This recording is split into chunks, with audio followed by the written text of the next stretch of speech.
तो आज हम लोग देखने वाले हैं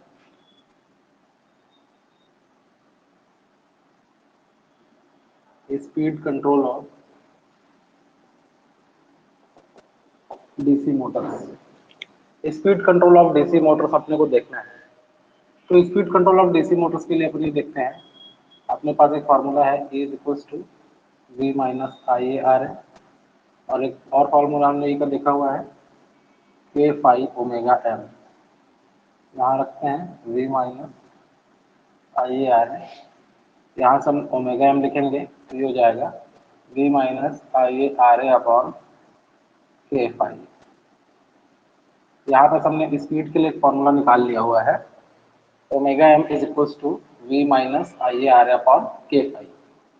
अब देखिए कि हमको स्पीड में अगर वेरिएशन चाहिए तो हमको इस साइड अपने पास में एक न्यूमरेटर है, एक डिनोमिनेटर है। डिनोमिनेटर को अपन वेरी करेंगे तो अपने को स्पीड में चेंज मिल जाएगा, ऊपर वाले को अपन चेंज करेंगे तो भी अपने को स्पीड में चेंज मिल जाएगा। तो ऊपर में जो है उसमें दो मेथड्स हैं, एक को बोलते हैं आर्मेचर टर्मिनल वोल्टेज कंट्रोल, जिसमें इस वोल्टेज V को चेंज किया जाता है। दूसरा है आर्मेचर रेजिस्टेंस कंट्रोल मेथड, और तीसरा जो है ये है, इसको बोलते हैं हम लोग field control method. So basically अपने पास किसी भी डीसी मोटर के स्पीड को कंट्रोल करने के लिए तीन मेथड है, जिसमें से एक है आर्मेचर टर्मिनल वोल्टेज कंट्रोल, दूसरा है आर्मेचर रेजिस्टेंस कंट्रोल, और तीसरा है फील्ड कंट्रोल मेथड। जिसमें से फील्ड कंट्रोल मेथड से हम लोग बेस स्पीड, या इसको मैं कह दे रहा हूं ओमेगा एम, इससे ऊपर अबव बेस स्पीड कंट्रोल होता है। ठीक है, और बाकी इन दोनों मेथड से हम लोग बिलो बेस स्पीड को कंट्रोल करते हैं। ठीक है, इससे पहले, अब ये जानने से पहले कि स्पीड को हम लोग कैसे कंट्रोल करेंगे, हम लोग को एक चीज जानना जरूरी है, और वो चीज है टॉर्क इक्वेशन। मैं यहां पर एक इक्वेशन लिख रहा हूं, T is equals to T load plus J D omega by D. अब इस इक्वेशन को समझना जरूरी है अगर हम लोग speed control of DC motor समझना चाहते हैं। तो सबसे पहले जो T लिखा हुआ है, ये T है आपका जनरेटेड टॉर्क बाय मोटर। आपका मोटर जो टॉर्क जनरेट कर रहा है वो ये टॉर्क है T। दूसरा है T लोड, हमने जो भी लोड लगाया हुआ है, मान लीजिए कोई डीसी मोटर है, कोई भी डीसी मशीन है, ठीक है, उस पर हमने कोई लोड लगाया हुआ है, मान लेते हैं अपन इसे फैन ही लगाया हुआ है आप। तो ये जो फैन है इसका एक इनर्शिया होगा, उस इनर्शिया के कारण पे उसका एक टॉर्क होगा, तो उसको अपन लोग बोलेंगे लोड टॉर्क। और दूसरी जो चीज है वो है J D omega by D T. ठीक है, यहाँ पर से जो D omega by D T है ये variation of speed with time बताती है।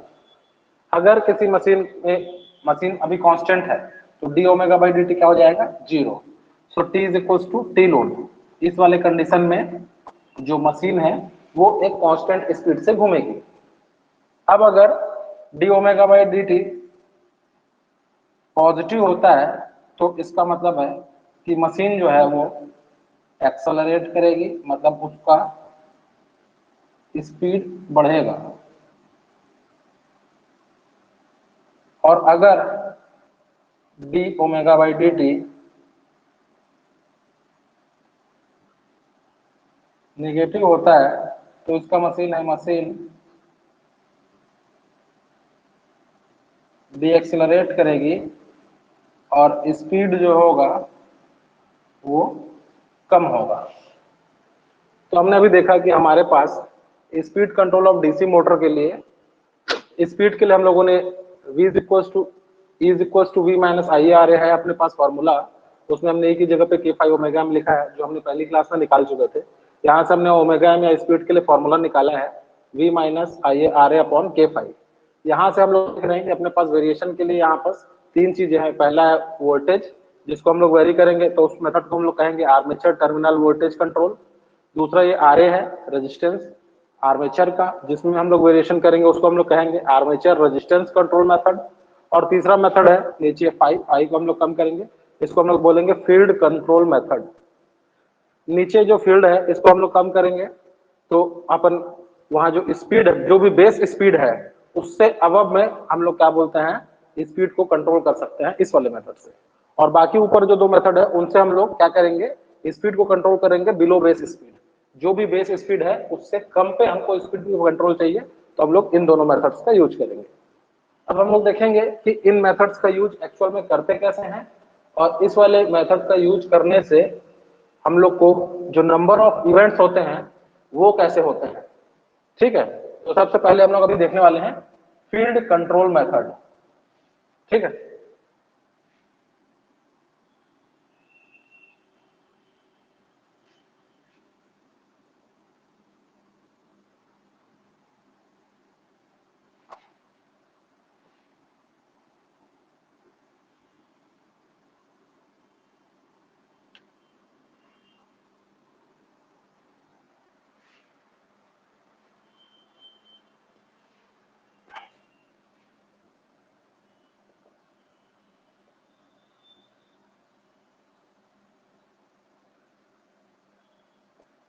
it is for speed control above base speed। ठीक है, हमारे पास एक डीसी मोटर है। ठीक है,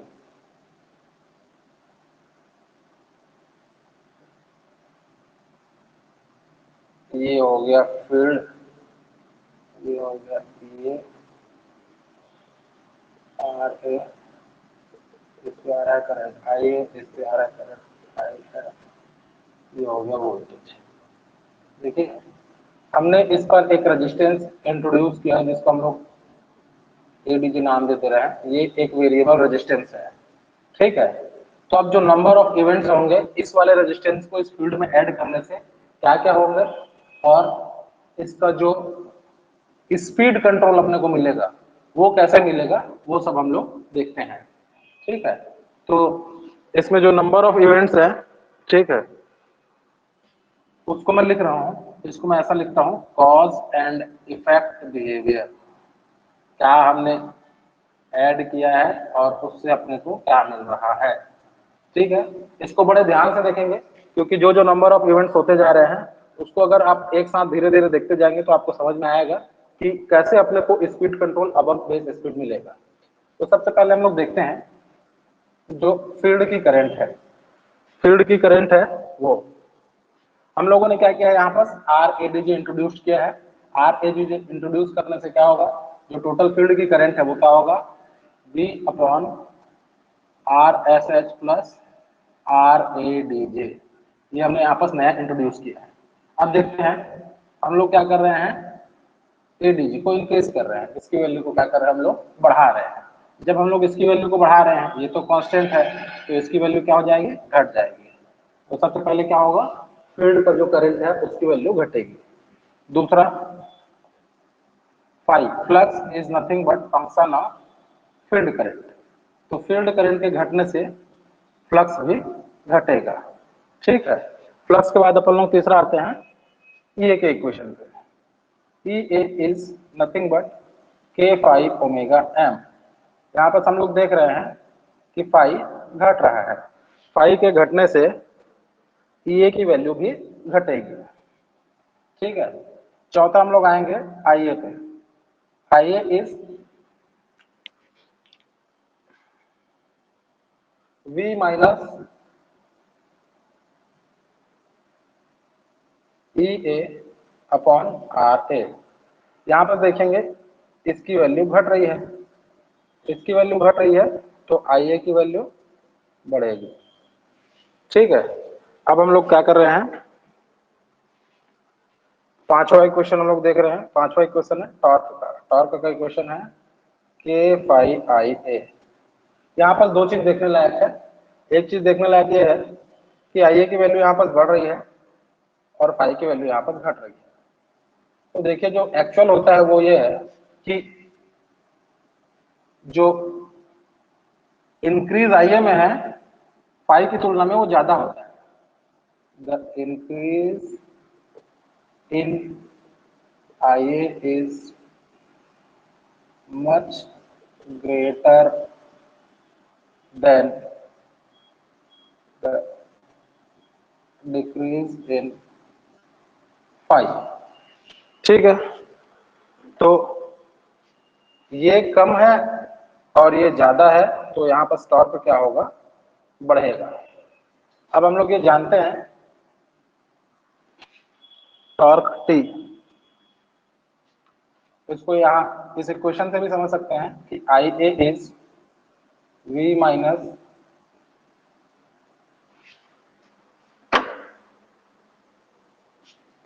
ई A upon R A.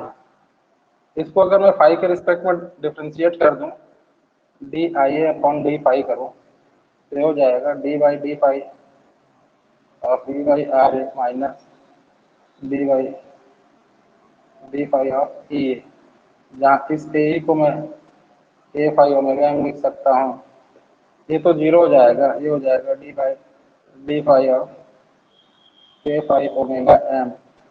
Phi phi से चला जाएगा, ये हो जाएगा नेगेटिव के ओमेगा एम। इसका मतलब ये है, ये नेगेटिव साइन ये बता रहा है कि जब अपन लोग फाई को कम करते हैं तो आई ए में बढ़ोतरी होती है। ठीक है, इसके बाद हम लोग पांचवें के बाद यहाँ पर छठवां इक्वेशन लिखेंगे।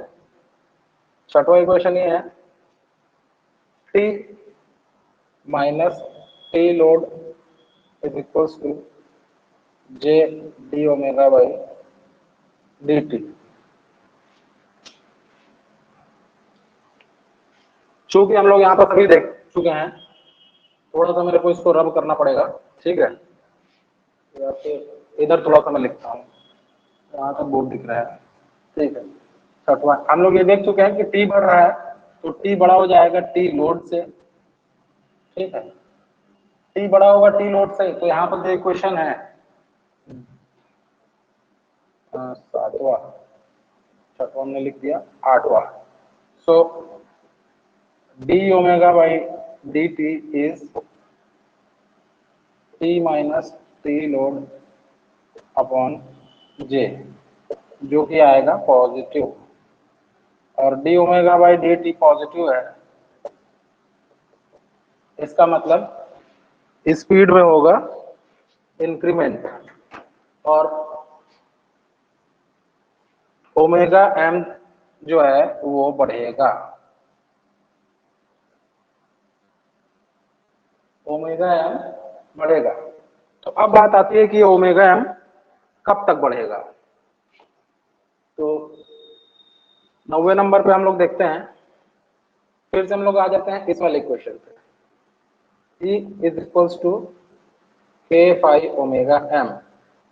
अभी ये ओमेगा एम बढ़ रहा है और ये फाई, अभी ओमेगा एम बढ़ रहा है तो अब ई भी बढ़ेगा। ठीक है, ई बढ़ने से क्या होगा, ई इसके बाद आएंगे अपन 10वें वाले इक्वेशन पे, आई ए का इक्वेशन पे। आई ए का इक्वेशन क्या है, v minus E upon R A. अभी ई बढ़ रहा है तो आई ए क्या होगा, घटेगा। और 11वें नंबर इक्वेशन पे अपन फिर आते हैं टॉर्क पे। टॉर्क इज के फाई आई ए। अभी यहाँ पर आई ए घट रहा है तो टॉर्क भी घटेगा। कब तक घटेगा, जब तक कि T is equals to T load ना हो जाए। और जब T is equals to T load हो जाएगा, ठीक है, तो यहाँ पर जो है D omega by D T, इसका वैल्यू क्या हो जाएगा, जीरो हो जाएगा और इसका वैल्यू जीरो हो जाएगा, तो मशीन एक नए ओमेगा एम पर आ जाएगा।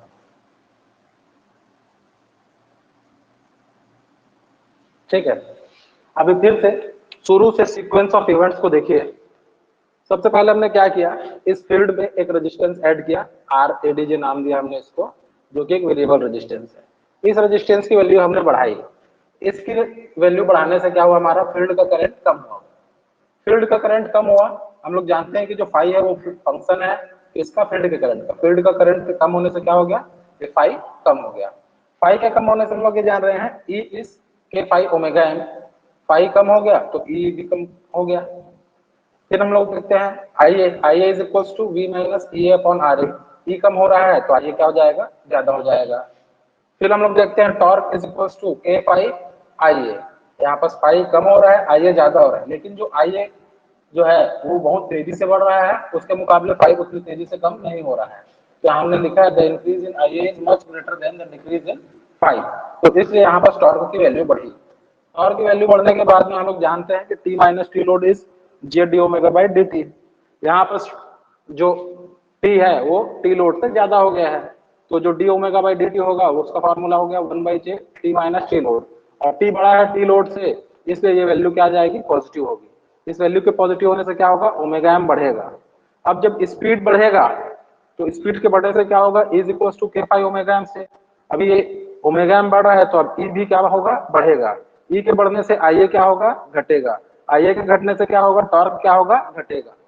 तो देखिए, तो आप थोड़ा ध्यान से देखेंगे तो एक चीज पाएंगे कि 4 नंबर इक्वेशन पे आप देखेंगे तो आई ए की वैल्यू क्या हो रही थी, बढ़ रही थी। और जब हम लोग 10 नंबर इक्वेशन पे देखते हैं तो आई ए की वैल्यू क्या होती है, घट रही है। तो होता क्या है कि सबसे पहले इसमें आई ए की वैल्यू बढ़ती है और उसके बाद में आई ए की वैल्यू घटती है। और ये होता क्या है कि पहले मोटर किसी एक स्पीड पे काम कर रहा था, ठीक है, तो अब जब ये कंडीशन के बाद में टॉर्क जो है वो घटता है और वो घट के अपने आप को इस लोड टॉर्क के बराबर लेके आता है। जब लोड टॉर्क के बराबर में आता है तो D omega by D T क्या हो जाता है, जीरो हो जाता है।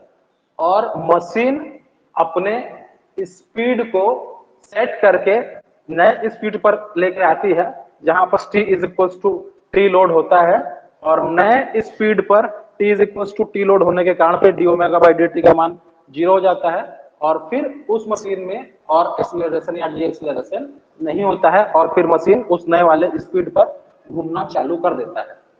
ठीक है, इसमें एक बात जो ध्यान रखने योग्य है वो ये है कि हमने यहाँ पर लिखा है कि speed control above base speed. ठीक है, तो जो भी हम देखते हैं आपस की एक्चुअल में जो फाई है, ठीक है, फाई जो है फ्लक्स, इसको कभी भी हम लोग रेटेड फ्लक्स से बराबर या कम ही रखेंगे। ठीक है, हम लोग कभी इसको ज्यादा नहीं कर पाएंगे। तो जो एक्चुअल में हमारा स्पीड का इक्वेशन है, ठीक है, ओमेगा का हमने जो इक्वेशन लिखा हुआ है वो क्या है, v minus I A R A upon के फाई। यहाँ पर फाई जो है उसकी मैक्सिमम वैल्यू हो सकती है फाई रेटेड, तो जो ओमेगा होगा वो क्या होगा, बेस स्पीड होगा।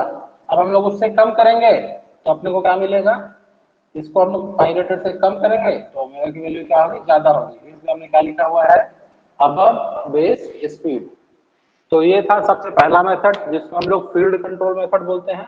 और इस फील्ड कंट्रोल मेथड से फील्ड को हम लोग वीक करके स्पीड अबव बेस स्पीड प्राप्त करते हैं in case of DC motor. आप लोग बहुत अच्छे से देख लीजिए, ये पहला इक्वेशन, दूसरा, तीसरा, चौथा, पांचवा, यहाँ छठवा है, और फिर इधर सातवां, ये सातवां इक्वेशन है, आठवां इक्वेशन है, नौवां इक्वेशन है, 10वां इक्वेशन है, 11वां इक्वेशन। तो ये जो कॉज और इफेक्ट बिहेवियर है ये बताता है कि आपके क्या चेंज करने से मशीन में क्या क्या चेंजेस होते हैं। ठीक है, तो ये है स्पीड कंट्रोल का सबसे पहला मेथड जिसमें हमने देखा फील्ड कंट्रोल मेथड। ये प्रैक्टिकल यूजेस हैं, हम लोग क्या करेंगे, फील्ड को कम या ज्यादा करके स्पीड को कम या ज्यादा कर सकते हैं। अभी जब हम लोग आगे देखेंगे कि फील्ड में हम लोग कैसे रेजिस्टेंस को ऐड करेंगे एक्चुअल में, रियोस्टेटिक कंट्रोल है, ये सारी चीजें हम लोग अभी आगे देखने वाले हैं। ठीक है, अब हम लोग देखते हैं दूसरा मेथड जिसको हम लोग बोलते हैं armature control method. Armature control method में मैंने आपको दो मेथड बता दिया है।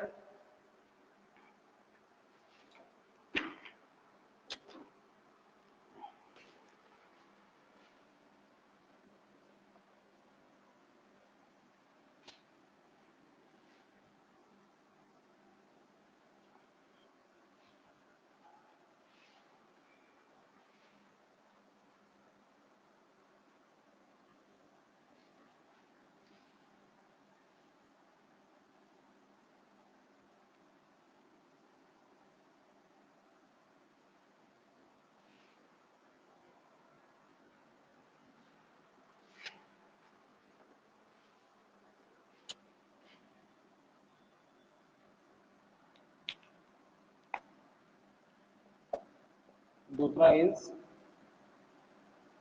Armature resistance control method. ठीक है, अब हम लोग क्या करते हैं, एक मशीन बनाते हैं। ये हो गया हमारा डीसी मोटर, इसके एक शंट फील्ड हम लोगों ने बना दिया। ठीक है, इस पे करंट आ रही है ISH, ये हो गया RSH। अभी हमने क्या किया है, इस आर्मेचर वाले फील्ड में एक रेजिस्टेंस डाल दिया है।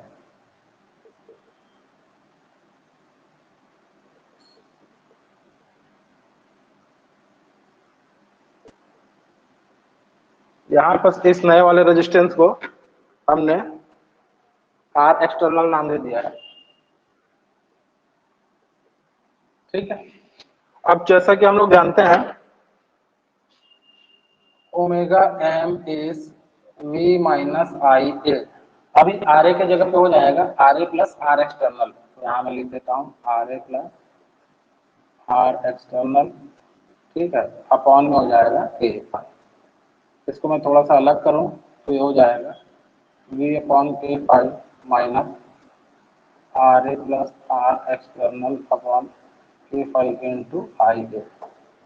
देखिए, इसको लिखने की जरूरत तो इसलिए था कि अगर मैं जैसे इसको ड्रॉ भी करना चाहूँ, ठीक है, इधर ओमेगा एम और आई ए, तो ये हो जाएगा V अपॉन K फाइव, ये स्लोप हो जाएगा क्योंकि निगेटिव स्लोप है, RA plus R external upon K five. तो एक ड्रूपिंग कैरेक्टरिस्टिक्स का जो है हम लोग ये यहाँ पर बना सकते हैं। ठीक है, इस वाले इक्वेशन को मैंने ऐसे ग्राफ से भी दिखा दिया है कि अगर हम इस वाले में ओमेगा एम और आई ए के बीच में खींचे तो यहाँ पर से आपको पता है ये कांस्टेंट है, तो हमने कांस्टेंट रखा, ये माइनस है, y is equal to M X plus C type का इक्वेशन है ये, y is equal to M X plus C है, जहाँ पर सी नेगेटिव स्लोप के साथ है। ठीक है, तो ये नेगेटिव स्लोप के साथ है इसलिए यहाँ से नीचे हुआ है, और सी की जगह पे ये वाली वैल्यू है, एक स्ट्रेट लाइन है। ठीक है, ये हम लोगों ने खींच दिया है। अब हम लोग इस वाले मशीन में जो R एक्सटर्नल ऐड किए हुए हैं इसका एनालिसिस करते हैं। तो इसका एनालिसिस करने के लिए सबसे पहले हम लोग क्या देखते हैं, IA। ठीक है, तो IA क्या है, IA होगा V minus E A upon RA plus R external. अब देखिए यहाँ पर हमने R एक्सटर्नल की वैल्यू को बढ़ाया है, तो IA का वैल्यू क्या हो जाएगा, घटेगा। मैंने आपको बताया था कि सबसे पहले हम लोग IA देखते हैं, और IA के साथ में होता है T, क्योंकि T इज इक्वल टू होता है K फाइव आई ए। अब अगर IA घट रहा है तो टॉर्क घटेगा। तीसरा चीज क्या होगा कि जो टॉर्क है वो लोड टॉर्क से क्या हो गया, कम हो गया। चौथा चीज क्या है, हम लोग जानते हैं कि T minus T load is equals to J D omega by D T है। ठीक है, उसको थोड़ा आगे ले जाते हैं, तो D omega by D T is 1 by J T minus T load. अब यहाँ देखेंगे कि टी लोड क्या है, बड़ा है, तो ये वैल्यू क्या हो जाएगा, निगेटिव हो जाएगा। इस वैल्यू पर निगेटिव होने का मतलब है ओमेगा एम क्या होगा, डिक्रीज होगा। ठीक है। ओमेगा एम के डिक्रीज होने से क्या होगा, ओमेगा एम के डिक्रीज होने से हम लोग क्या करेंगे, पांचवा इक्वेशन लिखेंगे। पांचवा इक्वेशन क्या है, पांचवा इक्वेशन है ई ए का, ई ए इज के फाइव ओमेगा एम। अब ओमेगा एम डिक्रीज हो रहा है तो ई भी क्या होगा, डिक्रीज होगा। इसके बाद लिखेंगे क्या, छठवा इक्वेशन। छठवा इक्वेशन क्या है, I A is V minus three A upon R A plus R external. ठीक है, यहाँ पर ई ए क्या हो रहा है, डिक्रीज। ई ए के डिक्रीज होने से आई ए क्या होगा, इंक्रीज होगा। ठीक है, आई ए के इंक्रीज होने से क्या होगा, सातवां equation P is equals to K five I A. अब आई ए इंक्रीज होगा तो टी इंक्रीज होगा। टी कब तक इंक्रीज होगा, जब तक T is equals to T load ना हो जाए एट न्यू ओमेगा एम। ठीक है, तो एक नए स्पीड पे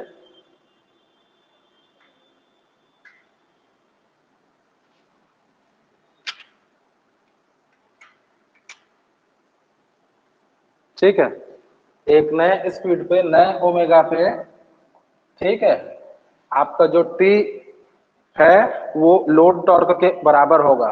तो देखिए पहले आप जो भी थे बेस स्पीड पे, ठीक है, आप थे ओमेगा एम बेस पर, इससे आपका स्पीड रिड्यूस हो गया और ओमेगा एम नीचे आ गया। तो हमने बोला आर्मेचर रेजिस्टेंस कंट्रोल मेथड क्या है, speed control below base speed. Speed control below base speed क्यों बोले, क्योंकि यहाँ पर जो D omega by D T का वैल्यू आ रहा था वो क्या आ रहा था, निगेटिव आ रहा था। D omega by D T का वैल्यू निगेटिव का मतलब क्या, कि समय के साथ ओमेगा का वैल्यू क्या होगा, घटेगा।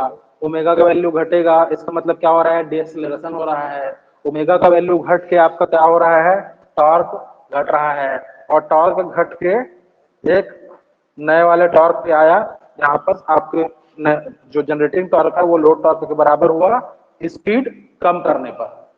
एक नए स्पीड पर आपका टी जो है लोड टॉर्क के बराबर हुआ।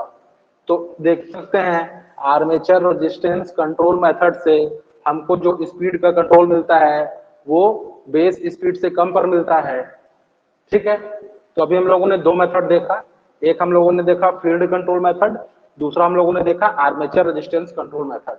इसमें से फील्ड कंट्रोल मेथड जो है वो बेस स्पीड से ज्यादा स्पीड पे कंट्रोल करने के लिए, और जो आर्मेचर रेजिस्टेंस कंट्रोल मेथड है वो बेस स्पीड से कम पर कंट्रोल करने के लिए काम आता है। अब हम लोग देखेंगे आर्मेचर वोल्टेज कंट्रोल मेथड। ठीक है,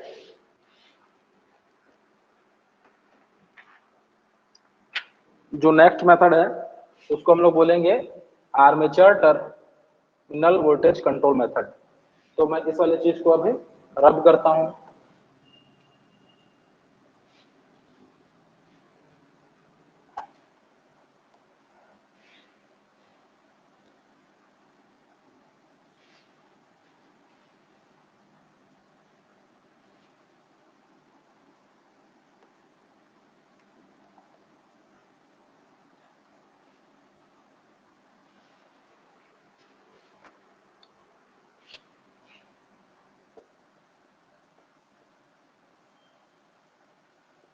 armature terminal voltage control method, ये भी है speed control below base speed, speed control below base speed. ठीक है, देखिए क्या करते हैं इस पे हम लोग पहले अपना, ये हमारा क्या है, ये हो गया हमारा शंट फील्ड। ठीक है, यहाँ हमने बना लिया अपना मोटर बना लिया, ये बन गया हमारा मोटर। ठीक है, अब इस मोटर को जो सप्लाई मिल रही थी, इस मोटर को सप्लाई देने के लिए हमने यहाँ पर क्या लगा दिया है, एक चॉपर लगा दिया है। चॉपर क्या होता है, चॉपर एक वेरिएबल डिवाइस होता है जो कि डीसी को डीसी में कन्वर्ट करता है। ठीक है, यहाँ से जो आ रहा है वो आई एल है, इसमें जो जाएगा आई ए है, ये हो गया वी, इसके क्रॉस का ये टर्मिनल वोल्टेज है, यहाँ पे होगा ये आर से ये जो करंट आ रहा है इसमें मिल जाएगा आई ए, इसमें जमने वाली करंट हो जाएगी आई एस एच। ठीक है, इसका नाम है भैया चॉपर। ठीक है, चॉपर एक डीसी टू डीसी कन्वर्टर है। ठीक है, डीसी को डीसी में चेंज करेंगे और हम अपने हिसाब से उसका वैल्यू ले सकते हैं। ठीक है, हम लोगों ने एक देखा था equation omega M is equals to V minus I A R A upon K five. तो अभी जो है हम लोग क्या कर रहे हैं, इस v को वेरी कर रहे हैं। इस v को वेरी करने से क्या होगा, नंबर ऑफ इक्वेशंस जो है देखते जाएंगे कैसे कैसे चेंज हो रहा है। आइए के लिए हमारे पास क्या इक्वेशन है, v minus E A upon R A.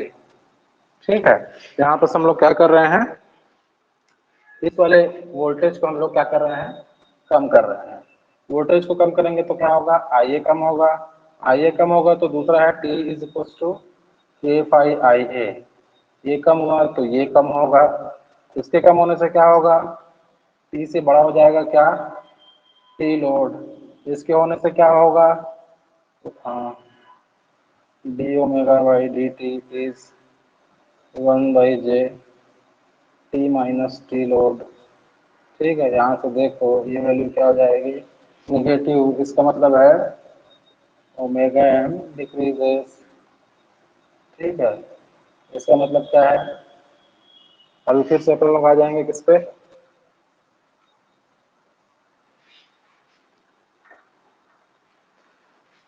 ई पे, E is equals to A five omega M. अब इसके डिक्रीज होने से क्या होगा, ये भी डिक्रीज होगा। ठीक है, इसके डिक्रीज होने से क्या होगा, आइए पे फिर से आइए, V minus V A upon R A. अभी ये डिक्रीज हो रहा है तो ये क्या होगा, इंक्रीज होगा। ठीक है, ये इंक्रीज होगा, ये के इंक्रीज होने से क्या होगा, T is equals to K five I A. अभी आई ए इंक्रीज होने से टॉर्क इंक्रीज होगा। कब तक इंक्रीज होगा, जब तक T is equals to T load, T is equals to T load at new omega M. ठीक है, तो देखते हैं इसका जो है cause and effect behaviour, cause and effect. ठीक है, हमने क्या किया, हमने यहाँ पर एक चॉपर लगाया, वो चॉपर को लगाया है कि हम इस जो मोटर है उसके टर्मिनल वोल्टेज को क्या कर सके, कंट्रोल कर सके। हमने क्या किया, टर्मिनल वोल्टेज को कम किया। टर्मिनल वोल्टेज को कम करने के साथ क्या हुआ, जो करंट था वो कम हो गया। करंट के कम होने से क्या हुआ, जो टॉर्क था वो कम हो गया। अब टॉर्क के कम होने से क्या हुआ, जो लोड टॉर्क था वो ज्यादा हो गया और जो जनरेटेड टॉर्क था वो क्या हो गया, कम हो गया। लोड टॉर्क के ज्यादा होने से और जनरेटेड टॉर्क के कम होने से क्या हो गया, हमारा स्पीड कम होने लगा और मोटर डिएक्सेलरेट होने लगा, तो ओमेगा एम डिक्रीज होने लगा। ओमेगा एम के डिक्रीज होने से क्या हुआ, ये यानी कि जो बैक ईएमएफ है वो क्या हो गया, कम होने लग गया। बैक ईएमएफ के कम होने से क्या हो गया, जो आर्मेचर का करंट था वो कम हो गया। आर्मेचर के करंट के कम होने से क्या हुआ, टॉर्क फिर से बढ़ गया और टॉर्क बढ़कर क्या हो गया, एक नए लोड टॉर्क पे आ गया। ठीक, जहां पर स्टील बराबर हो गया लोड टॉर्क के। ठीक है, और स्पीड क्या हो गया, चेंज हो गया और अब ये रिड्यूस्ड स्पीड है। तो इस वाले न्यू रिड्यूस्ड स्पीड पे जो हमारा जनरेटर टॉर्क था वो लोड टॉर्क के बराबर हो गया और फिर अब ये मोटर जो है इस वाले स्पीड पे जो कि बेस स्पीड से कम है वहां पर ये रोटेट करना स्टार्ट कर देगी। तो हम लोगों ने तीन मेथड देखा। ठीक है, एक मेथड था आर्मेचर रेजिस्टेंस कंट्रोल मेथड, जिसमें बेस स्पीड से कम पे हम लोग स्पीड को कंट्रोल करते हैं। दूसरा है armature terminal voltage control method.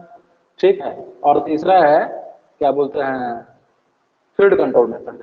देखिए क्या है, यहाँ पर हम लोगों ने चॉपर का यूज किया हुआ है, तो इसमें प्रैक्टिकली जो है, ठीक है, 0 to base speed in both direction. चूंकि चॉपर में अपने पास कंडक्शन बदलने का चांस होता है, तो हम लोग 0 से बेस स्पीड तक कहीं पर भी स्पीड को ला सकते हैं दोनों ही डायरेक्शन में, ठीक है।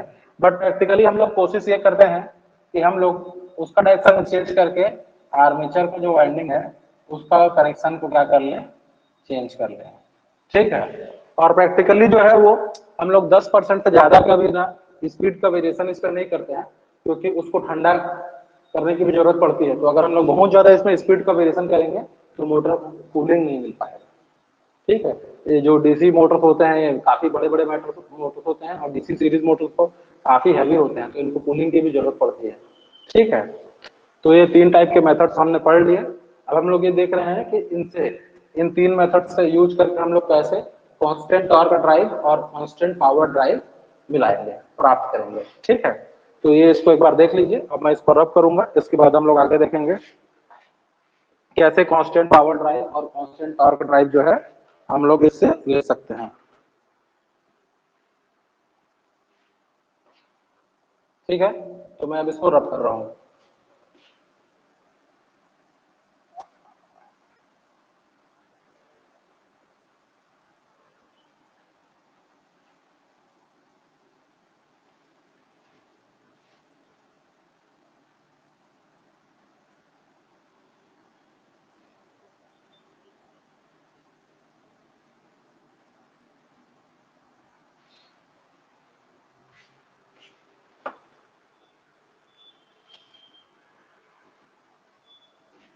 तो अगला टॉपिक है limits of power torque and current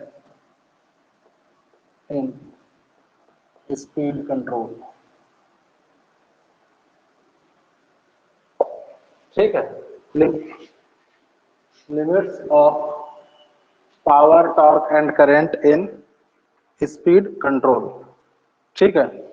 सबसे पहले हम लोग देखते हैं एक जिस मेथड पे हम लोगों ने काम किया है, आर्मेचर वोल्टेज कंट्रोल मेथड, ठीक है। अभी हम लोगों ने आर्मेचर वोल्टेज कंट्रोल मेथड देखा। इस पे क्या करते हैं हम लोग, speed control below base speed, ठीक है। बेस स्पीड से कम पे हम लोग को क्या करना है इसका, ठीक है। तो हम लोग के पास एक क्वेश्चन है, हम लोग उस क्वेश्चन का भरपूर फायदा उठाएंगे। मान लेते हैं इसमें करंट है, तो करंट क्या है, हम लोगों ने करंट की मैक्सिमम रेटिंग दे दी, इसको बोलते हैं MCR या फिर maximum rating of current, maximum current rating.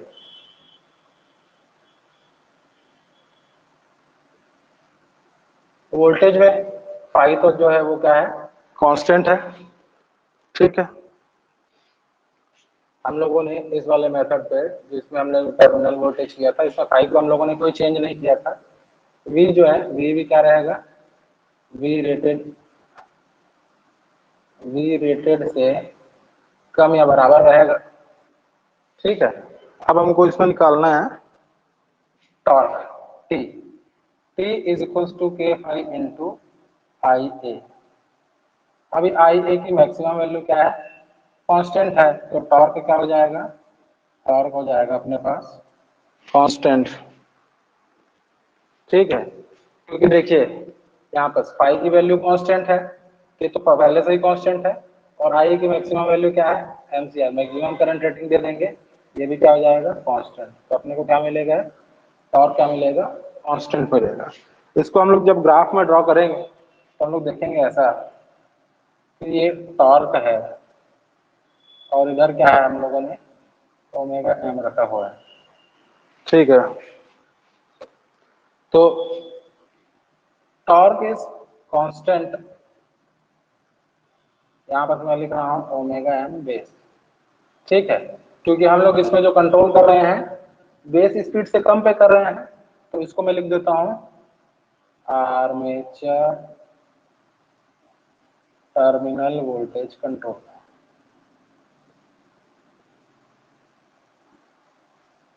ठीक है। तो ये देखिए कि अगर हम लोग बेस स्पीड से कम पे स्पीड को कंट्रोल करते हैं तो जो हमारा टॉर्क रहता है वो हमें क्या मिलता है, कांस्टेंट मिलता है। तो इसको हम लोग बोलेंगे कांस्टेंट टॉर्क डिवाइस। ठीक है, इसी तरह से अगर हम इसमें पावर को देखें, ठीक है, सबसे पहले हम लोगों ने ये देख लिया, दूसरा हम लोग अगर पावर को देखें, ठीक है, तो पावर पी का हम लोग इक्वेशन जानते हैं, ई ए इंटू आई ए होता है, और ये भी जानते हैं कि ई जो होता है वो होता है टी इंटू ओमेगा एम। ठीक है, पावर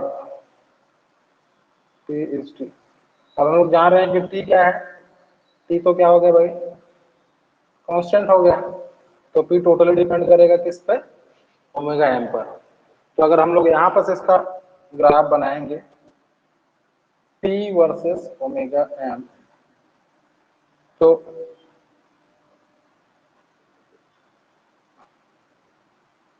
ओमेगा एम बेस यहाँ पर तक जो टॉर्क है वो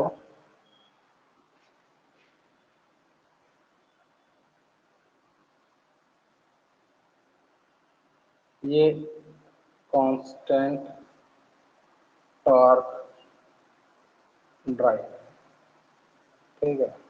यहाँ पर पावर में वेरिएशन हो रहा है, लीनियर वेरिएशन, क्योंकि अब यहाँ पर जो पावर है वो सिर्फ डिपेंड कर रहा है किस पे, ओमेगा एम पे।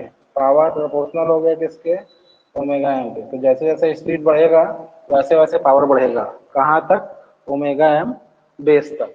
ये भी कांस्टेंट टॉर्क ड्राइव है, जिसका टॉर्क और स्पीड के बीच में अगर कर्व खींचा जाए तो कांस्टेंट रहेगा, और अगर पावर में खींचा जाए तो वो इस हिसाब से वेरी करेगा।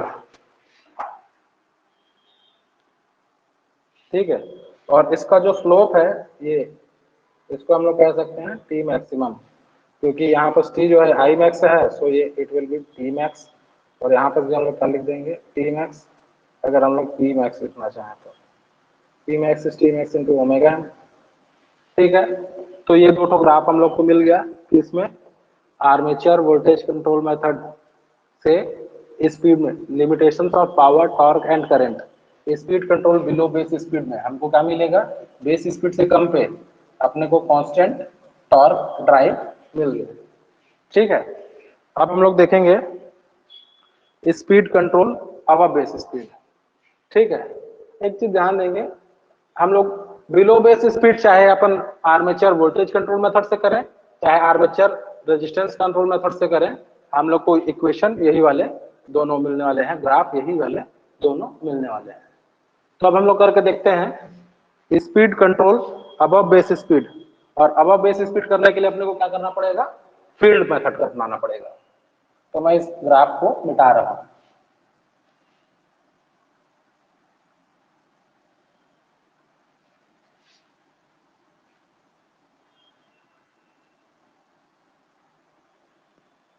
अभी हम लोग देखते हैं दूसरा है speed control above base speed. ठीक है, अबव बेस स्पीड कहने का मतलब क्या है, ये फील्ड कंट्रोल है। ठीक है, हम लोग क्या कर रहे हैं, फील्ड से कंट्रोल करेंगे। मैं एक बार इसके लिए डायग्राम बना लेता हूं ताकि आपको कंफ्यूजन ना हो। ये वोल्टेज है, ठीक है, ये हमने यहाँ पर एक वेरिएबल डाला हुआ है, ये वेरिएबल है, और ये है आर एस एच। ठीक है, इसमें आई आ रहा है, इसमें आई एस एच आ रहा है, ये हो गया लोड करंट, ये हो गया ये हो गया आर है। ठीक है, तो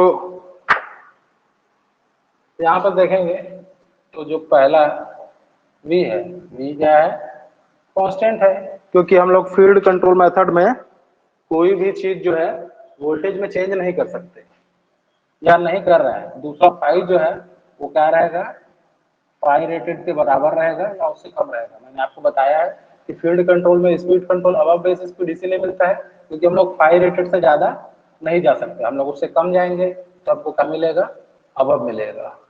ठीक है, तो हम लोग यहाँ पर पावर और T max is equal to क्या होगा, ई होगा, ई इंटू आई ए। अभी ई को क्या लिखेंगे, V minus I A R A. Into यहाँ पर क्या हो जाएगा आई है। अब इसको भी मैक्सिमम लिख लेते हैं, यहाँ भी क्या करेंगे मैक्सिमम लिख लेंगे पी मैक्स, क्योंकि वी क्या है कांस्टेंट है। ठीक है, अभी वी कांस्टेंट है, आई ए मैक्सिमम कांस्टेंट है, ये भी कांस्टेंट है, तो ये पूरा वैल्यू क्या मिल जाएगा अपने को कांस्टेंट मिल जाएगा। तो ये हमने निकाल लिया पहला पावर के लिए, दूसरा हम लोग निकालेंगे किसके लिए टॉर्क के लिए। ठीक है, तो हम लोग एक चीज जानते हैं T into omega M is power. ठीक है, so P max is nothing but power T into omega M is P max, और ये क्या है कांस्टेंट है। So T is inversely proportional to 1 by omega M. ठीक है, और ये जो हम लोग बात कर रहे हैं वो क्या है speed control above base speed की। ठीक है, तो अब मैं ड्रॉ कर रहा हूं दो चित्र, ये टॉर्क हो गया, ठीक है, ये हो गया ओमेगा। तो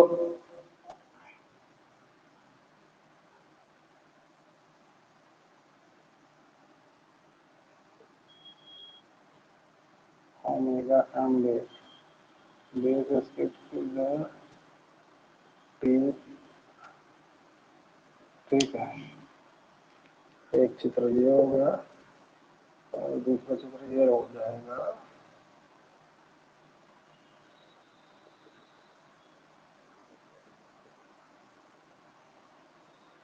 ये हो गया कांस्टेंट पावर ड्राइव। ठीक है, इधर है कांस्टेंट पावर ड्राइव, ये हो गया पी मैक्स। ठीक है, इधर पी है, इधर ओमेगा एम बेस है, इधर ओमेगा एम है स्पीड है, ये हो गया टी मैक्स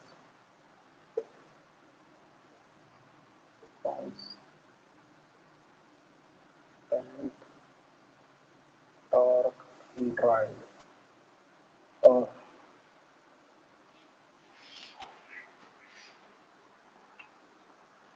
अभी देखिए, अभी हमने क्या किया हुआ है दोनों चित्र को कॉम्बिनेशन किया हुआ है। ये जो इस लाइन के इस पार है ये अपने को मिला है फील्ड कंट्रोल से, और उससे पहले वाला अपने को मिल रहा था आर्मेचर के कंट्रोल से। आर्मेचर पे अपने पास दो कंट्रोल थे, टर्मिनल वोल्टेज और था फील्ड रेजिस्टेंस। ठीक है, तो हम लोग टर्मिनल वोल्टेज से कंट्रोल करें चाहे फील्ड से कंट्रोल करें। अब यहाँ पर देखिए कि जब हम लोग सिर्फ फील्ड को कंट्रोल कर रहे हैं तो वोल्टेज तो कांस्टेंट है, फाई की वैल्यू हम लोग रेटेड से कम कर सकते हैं लेकिन रेटेड से ज्यादा तो कर नहीं सकते। यहाँ पर पी मैक्स क्या हुआ इन टू आई ए की जगह पे हमने रखा V minus I A R A. अब आई ए की भी मैक्सिमम करंट रेटिंग ले ली, हमने देखा था ना M C R maximum current rating, I A का क्या ले लिया हमने आई ए मैक्स ले लिया। ठीक है, तो यहाँ आई एम एक्स हो गया इंटू आर ए और पूरे के इंटू क्या हो गया आई एम एक्स। अब आई एम एक्स कॉन्स्टेंट है, आर ए कॉन्स्टेंट है, वी कॉन्स्टेंट है, तो पी मैक्सिमम क्या मिल गया अपने को कॉन्स्टेंट। तो देखिए जब हमने पावर और स्पीड का खींचा हुआ है तो ओमेगा एम बेस से आगे जो है वो कांस्टेंट पावर ड्राइव लिखा हुआ है हमने, पावर क्या है अपने को कांस्टेंट है। ठीक है, और टॉर्क के बारे में देखें टी इंटू ओमेगा एम इस पावर, ये हम लोग जानते हैं, और पावर अभी अपने को क्या मिला हुआ है कांस्टेंट, तो यहाँ पर हमने लिख दिया T into omega M is T max जो कि कांस्टेंट है। ठीक है, अब टी को जब हम लोग देखेंगे तो टी क्या हो जाएगा इनवर्सली प्रोपोर्शनल हो जाएगा स्पीड के। ठीक है, इसको हमने यहाँ पर बनाया हुआ है T is inversely proportional to 1 by omega M, क्योंकि ये फील्ड कंट्रोल है और फील्ड कंट्रोल कहाँ पर मिल रहा है अब बेस स्पीड, तो बेस स्पीड से इधर क्या हो जाएगा ये ऐसा हो जाएगा। इस साइड वाला पोर्शन क्या है कांस्टेंट टॉर्क ड्राइव और इस साइड वाला पोर्शन क्या है कांस्टेंट पावर ड्राइव। तो स्पीड कंट्रोल अब बेस स्पीड में अपने को कांस्टेंट पावर ड्राइव मिलेगा, बिलो बेस स्पीड में अपने को क्या मिलेगा कांस्टेंट टॉर्क ड्राइव मिलेगा। ठीक है, तो इस तरीके से ये जो दोनों डायग्राम है टॉर्क और स्पीड का और पावर और स्पीड का, ये दोनों डायग्राम आपको समझाना मेरा उद्देश्य था। और कैसे स्पीड को हम लोग कंट्रोल कर रहे हैं इन तीन मेथड से, ठीक है, कहाँ पर से स्पीड अबव में होता है, कहाँ पर से स्पीड बिलो में होता है, ये उद्देश्य था।